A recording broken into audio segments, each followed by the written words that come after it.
Buenas tardes. ¿Me escuchan? Buenas tardes. Buenas tardes.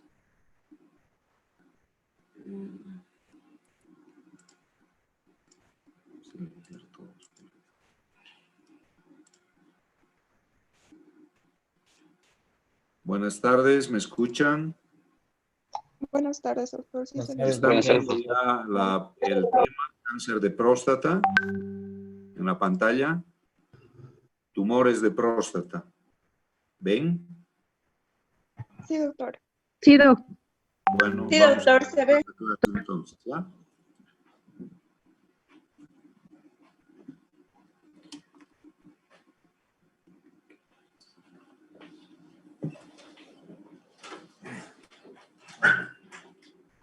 Van a apagar sus micrófonos para que la clase sea más fluida, ¿ya? Por favor. En los tumores de próstata, habíamos hablado en la anterior clase sobre el adenoma de próstata y ahora vamos a hacer una diferenciación con una patología que habíamos dicho que podría ir de la mano junto al adenoma de próstata, como es el cáncer de próstata. El cáncer de próstata es una patología que también se desarrolla dentro del parénquima prostático, representa la segunda causa de muerte por cáncer después del cáncer de pulmón. Es por eso la importancia de los varones en su control después de los 40, 45 años con un especialista urólogo para descartar esta posibilidad tan frecuente en los varones. Normalmente el cáncer de próstata no es frecuente encontrarlo antes de los 50 años, pero nosotros con los años ya de trabajo en la especialidad hemos tenido pacientes con cáncer de próstata metastásico entre los 40 y los 50 años que han fallecido de manera bastante rápida. El tumor más frecuente que se lo puede encontrar dentro de la anatomía patológica es el adenocarcinoma, que representa más del 95% de los tumores malignos. Esta patología tiene una prevalencia que va a depender de la edad. Fíjense ustedes, a mayor edad, ya mayor porcentaje de posibilidades de presentación de este proceso neoplásico. Recordarles también que les había comentado cuando hicimos un recuerdo anatómico de la glándula prostática que la glándula prostática, tiene tres zonas histológicamente diferenciadas, en una zona periférica, en una central y una zona de transición. Habíamos comentado que la zona de transición daba lugar al adenoma de próstata y la zona periférica ya daba lugar, como ustedes están viendo, o da lugar a un alto porcentaje del cáncer de próstata. Es por eso que es interesante al momento de realizar el tacto rectal en los pacientes que nosotros como médicos podemos reconocer algunas alteraciones ya anatómicas que nos brinda el cáncer de próstata en su desarrollo. Si nosotros hacemos un tacto rectal, entonces introducimos el dedo índice en la ampolla rectal y encontramos ese aumento de volumen de la glándula prostática, tenemos que fijarnos para reconocer un cáncer de próstata, si esa próstata es irregular, si es dura o si está formada o representada por varios nódulos sembrados en la superficie de la glándula prostática. Si tocamos estas características, nosotros sospechamos de un cáncer de próstata en forma inmediata. Fíjense ustedes que según las estadísticas, también en la zona central es posible que se formen procesos neoplásicos del cáncer de próstata, pero en porcentajes menores. Y a medida que nos alejamos de la porción periférica en la zona de transición, hablamos de un 5 a 10% de posibilidades de presentación en el cáncer de próstata. Dentro de la etiología tenemos varios factores genéticos, factores dietéticos, se habla de la raza, de aquellos pacientes que han realizado cirugías como vasectomía o también se habla de las teorías hormonales. Dentro de los factores genéticos, los factores dietéticos se dice que, y los factores de raza, se dice que es mucho más frecuente entre aquellos pacientes que han tenido como antecedente un abuelo o un padre con cáncer de próstata, ese hijo o ese nieto va a tener mayores probabilidades de generar un cáncer de próstata. Entre los factores dietéticos, aquellas personas que consumen demasiadas grasas, demasiadas proteínas, demasiada comida chatarra que ustedes ya conocen e identifican estos elementos de la alimentación, bueno, también esos pacientes tienen un mayor porcentaje de posibilidades de un cáncer de próstata. Cuando nosotros hablamos de la raza, se dice también estadísticamente que es mucho más frecuente este cuadro clínico en la raza negra que en la raza blanca. Estadísticamente también se ha podido ver en Estados Unidos que aquellos pacientes que se han realizado una vasectomía, hay un porcentaje de pacientes con vasectomía que han desarrollado adenocarcinoma de próstata y por eso se les registra la vasectomía como una posible causa de un cáncer de próstata. Y por último viene la teoría hormonal. Habíamos comentado en el adenoma de próstata que todos los pacientes que son castrados o son eunucos de nacimiento, no tienen gónadas genitales, nunca van a desarrollar ni un cáncer de próstata ni un adenoma de próstata. Lo mismo en el cáncer de próstata. Entonces, aquellos pacientes que no tienen un estímulo hormonal dentro de la glándula prostática a través de la enzima que yo les dije que repasen un poco, que es la 5-alfa reductasa, que activa las hormonas masculinas dentro de la glándula prostática, son las causantes de que en el futuro nuestros pacientes puedan desarrollar un cáncer de próstata. Es muy importante en el cáncer de próstata la escala de Gleason o el score de Gleason. Fíjense ustedes que nosotros hablamos de un tumor bien diferenciado, de un tumor moderadamente diferenciado, de un tumor pobremente diferenciado y de un tumor mal diferenciado. Entonces, es importante en todos los tumores que el patólogo no solamente nos nombre el adenocarcinoma de próstata, sino también que nos brinde las características histológicas que tiene ese paciente al momento de realizarse un estudio biópsico de la glándula prostática sospechosa de cáncer. Si nosotros tenemos un tumor bien diferenciado, hablamos de una escala de 2 a 4 de Gleason, y eso quiere decir que nuestro tumor todavía tiene mantiene cierta diferencia en las estructuras celulares que nosotros conocemos. Cuando hay un grado de 5 a 6, hablamos de una alteración celular moderadamente diferenciada. Cuando tenemos una escala de 7, hablamos de un cuadro pobremente diferenciado, donde ya se están perdiendo las estructuras anatómicas o estructurales, si quieren, de la célula que nosotros conocemos. Y entre la escala de 8 a 10 ya existe una mala diferenciación celular. Esto es importante para que nosotros podamos orientar la gravedad del adenocarcinoma de próstata. No es lo mismo un carcinoma bien diferenciado que un carcinoma con un Gleason de 8 a 10, donde ya hay una alteración celular franca y obviamente que el pronóstico va a ser mucho más reservado en este tipo de pacientes. La estratificación en el cáncer de próstata, como en todos los tumores, también es muy importante. Ustedes aquí tienen una clasificación del T solamente, que es una clasificación sencilla. Fíjense ustedes, cuando nosotros tenemos un T1, no hay un tumor palpable. Eso quiere decir que nosotros al momento de hacer el tacto rectal no hemos encontrado una zona sospechosa al momento del tacto que nos haga pensar en un cáncer de próstata. Cuando tenemos un T1A, se refiere a aquel paciente que nosotros, después de haberlo operado, hemos encontrado en parte de la glándula prostática un porcentaje de cáncer de próstata. Estamos hablando de un porcentaje menor al 5%. Cuando hablamos de un T1B, hablamos de un hallazgo quirúrgico donde ocupa más del 5%. El T1C es donde ese tumor que nos va a informar el patólogo tiene un marcador tumoral elevado como el PSA. El T2 es un tumor palpable dentro de la próstata. El T2A ocupa un lóbulo de la glándula prostática. El T2P ocupa ambos lados. El T3 es un tumor que ya está excediendo los límites de la glándula prostática con invasión de vesículas seminales. y el T4 ya es aquel tumor que invade órganos vecinos y órganos a distancia.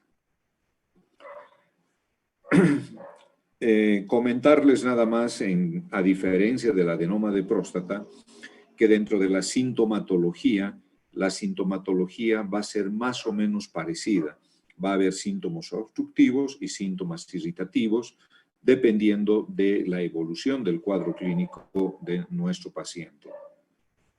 Si nosotros hablamos de signos, podemos hablar de una próstata aumentada de tamaño, pero no se olviden, con un aumento de consistencia, con una superficie irregular, ¿no es cierto? Eso es importante para diferenciar adenoma de próstata de cáncer de próstata.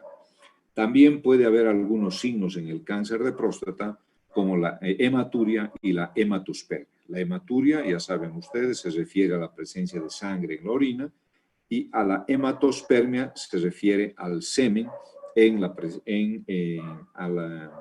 a la presencia de sangre en el semen. Eso es hematospermia.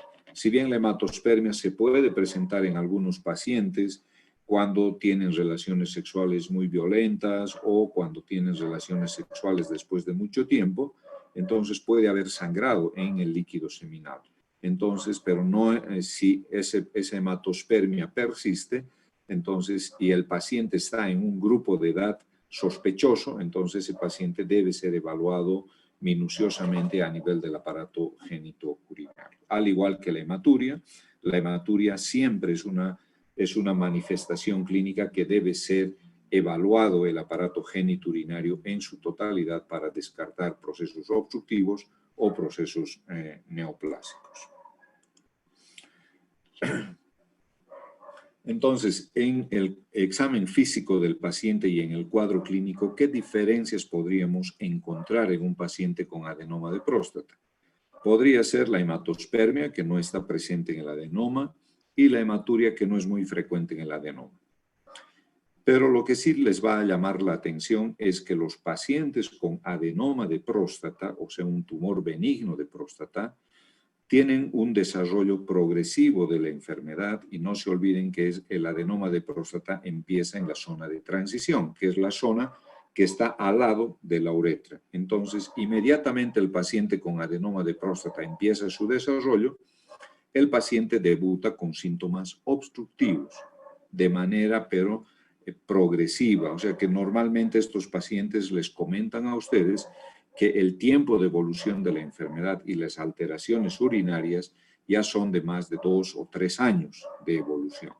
En cambio, los pacientes con cáncer de próstata normalmente acortan este tiempo y les van a comentar a ustedes que los síntomas obstructivos han aparecido de manera repentina, ¿no es cierto?, hace 1 mes, 2 meses, 3 meses o 6 meses. Hay mucha diferencia ya con los pacientes con adenoma de próstata. ¿Por qué se puede dar esta situación en un cáncer y en un adenoma? Por la ubicación del proceso neoplásico. La zona periférica de la glándula prostática está alejada de la uretra y la zona de transición de la glándula prostática está prácticamente adherida a la uretra. Entonces, cualquier aumento de volumen del adenoma en forma inmediata se va a hacer presente y va a sentir el paciente ese proceso obstructivo. Cuando el proceso está en la zona periférica, va a tardar obviamente largos años ese paciente en evolucionar y lograr comprimir, ¿no es cierto?, las paredes de la uretra. Ahí viene la diferencia, y en el interrogatorio nosotros, con ese simple diagnóstico, podemos sospechar la posibilidad de un cáncer de próstata que habrá que confirmar con los estudios que nosotros podamos hacer al paciente. Entonces, el examen físico clínico es importante en nuestros pacientes. En el análisis de rutina de estos pacientes se debe hacer un hemograma, se debe hacer un examen general de orina, se debe determinar la química sanguínea y sobre todo se debe tratar de determinar la función hepática y el marcador tumoral que se conoce como antígeno prostático específico y que en inglés las siglas son PSA. Entonces, este marcador tumoral Este marcador tumoral es muy importante porque ese marcador tumoral se produce dentro de la glándula prostática enferma con adenocarcinoma en grandes cantidades, ¿no? En concentraciones bastante elevadas. El valor normal normalmente del PSA es de 0 a 4 nanogramos por decilitro. En los pacientes con cáncer de próstata, dependiendo de la evolución y de la ubicación, este marcador tumoral va a superar los 10 nanogramos por decilitro.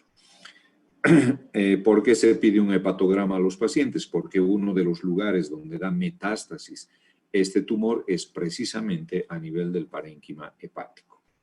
Una ecografía sí nos va a brindar datos sobre el aumento de volumen de la glándula prostática, si ese proceso obstructivo está generando una dilatación del aparato urinario superior y si ese proceso obstructivo está generando también la formación de un residuo postmiccional ya en nuestros pacientes después de la micción. Entonces, una vez que nosotros hemos realizado todos estos estudios, hemos confirmado ya que nuestro paciente es sospechoso de un cáncer por el PSA, por el tacto rectal, el siguiente paso es la biopsia perineal o la biopsia transrectal. Eso consiste en introducir una aguja fina ya dentro de la glándula prostática y retirar pequeños fragmentos de próstata para que el patólogo los analice, nos dé el nombre y nos dé también el Gleason que yo les he comentado para determinar la agresividad del tumor, la gravedad del tumor y el pronóstico del tumor. Si esa biopsia nos confirma un adenocarcinoma, seguimos evaluando al paciente. Tratamos de ver si nuestro paciente no tiene metástasis a nivel del sistema esquelético, ¿no es cierto? Para eso se pide un centellograma óseo. También se pide una tomografía para ver si ese tumor no ha migrado a órganos vecinos o a órganos a distancia. Normalmente se hace una tomografía de tórax, de abdomen, de pelvis, con y sin contraste, siempre y cuando nuestro paciente no tenga comprometido nuestro sistema de función renal.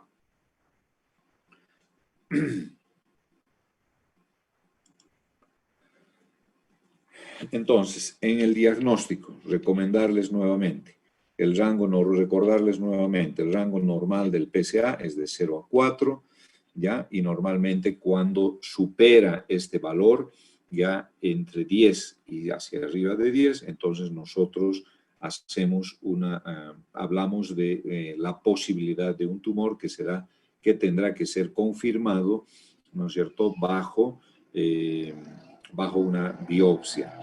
También se hacen otras determinaciones, normalmente no se hacen acá en Bolivia, que es la velocidad del PSA y también se logra determinar la relación con el peso de la glándula, ya el valor del PSA. Eso quiere decir que si nosotros tenemos próstatas muy grandes, por encima de 80, 100 gramos, normalmente ese paciente va a tener valores de PSA ligeramente elevados, pero no más de 10, ¿no es cierto? Y la velocidad de incremento del PSA, fíjense, es importante para que ustedes recuerden, es de un 0.75 anual. Eso quiere decir que nuestro paciente tiene que ir subiendo 0.75 ya cada año. El PSA no se mueve en rangos diferentes. Entonces, por eso cuando ustedes tienen laboratorios y saben, tienen conocimientos sobre el PSA, van a dudar si el mes de noviembre les mandan a ustedes un PSA de 1 y en otro PSA les hablan de un PSA de 10. Entonces, hay un error en el laboratorio, ¿no es cierto?, que habrá que descartar con otro nuevo PSA, porque sabemos todos que ese 0.75 hace un ascenso de manera anual. Ahora, si ese paciente obviamente tiene un cáncer de próstata, seguramente vamos a encontrar valores por encima de 10, ¿cierto? Entonces, esas determinaciones siempre hay que tener en cuenta. Otra relación que es importante tener en el PSA es la relación porcentual que existe entre el PSA total y el PSA libre. El PSA total es el combinado con una mucoproteína y el PSA libre es el que está sin combinarse con esa mucoproteína. Se hace un estudio diferencial, ¿no es cierto?, un diagnóstico diferencial entre los dos bajo un pequeño ejercicio, ¿no es cierto? Y de acuerdo a eso se determina si nuestro paciente es sospechoso de cáncer o no.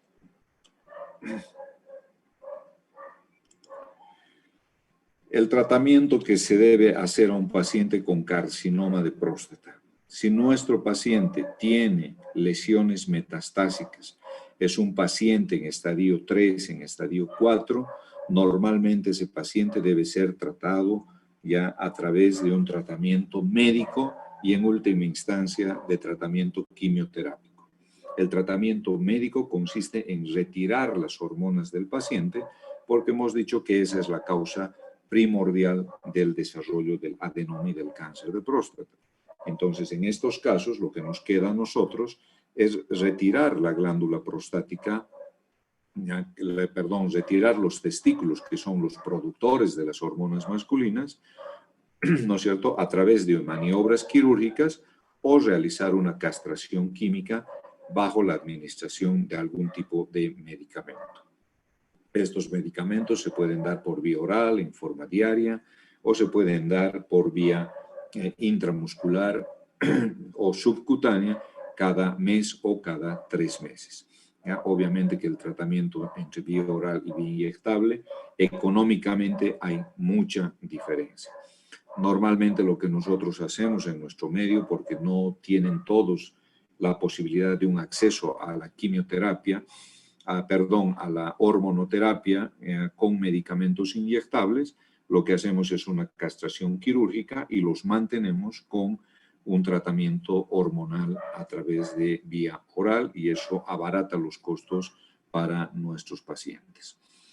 Pero si nuestro paciente tiene un tumor de próstata localizado en los estadios iniciales dentro de la glándula prostática, con un PSA relativamente elevado, entre 10, 11, ¿no es cierto? Nosotros nos animamos a hacer una cirugía curativa que se conoce con el nombre de prostatobesiculectomía.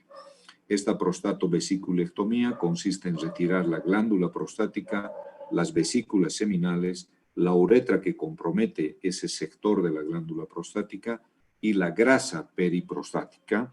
Es una cirugía bastante larga, morosa, muy cuidadosa en los movimientos y en los cortes que se deben hacer, porque obviamente que en el momento de separar la glándula prostática del recto nos encontramos con los vasos y los nervios que intervienen en la erección y en la continencia de nuestro paciente, y una maniobra que no es correcta o va más allá de 1 milímetro, entonces probablemente nuestro paciente pueda quedar incontinente, ¿no es cierto?, por esta práctica que nosotros hacemos. Sin embargo, los pacientes entran ya predispuestos a esta posibilidad, porque a pesar de tener todos los cuidados que uno pueda tener en este tipo de cirugías, donde la cirugía tarda de 3 a 5 horas, dependiendo de las complicaciones, ¿no es cierto?, ese paciente puede terminar con alguna de estas complicaciones, como es una fístula o es una incontinencia por lesión del esfínter. Entonces, como ustedes han visto, el tratamiento en el cáncer de próstata está muy definido. Si tenemos un tumor localizado, el paciente es operado, ¿ya? Y tiene una curación incluso de un 90%. Pero si nuestro paciente ya tiene lesiones metastásicas, tiene que ser sometido a un tratamiento hormonal. ¿Alguna pregunta? ¿Algo que quieran saber sobre el otro tema también que les dije que lean? Hola. ¿Ninguna pregunta? Hola.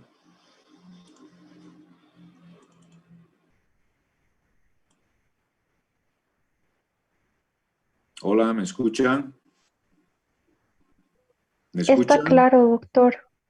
Bueno, muy bien, entonces, buenas tardes. Nos vamos a ver la próxima semana, nomás ya, porque conmigo estamos a punto de terminar, tenemos muy pocos temas, así que ya no vamos a hacer toda la semana, vamos a hacer 2 clases nomás, ya yo calculo que 2 semanas más y hemos acabado todo, ¿ya? Entonces nos vemos el próximo lunes. Muchas gracias, doctor. Está bien, Hasta doctor. luego. Hasta luego, Hasta doctor. luego. Gracias, doctor.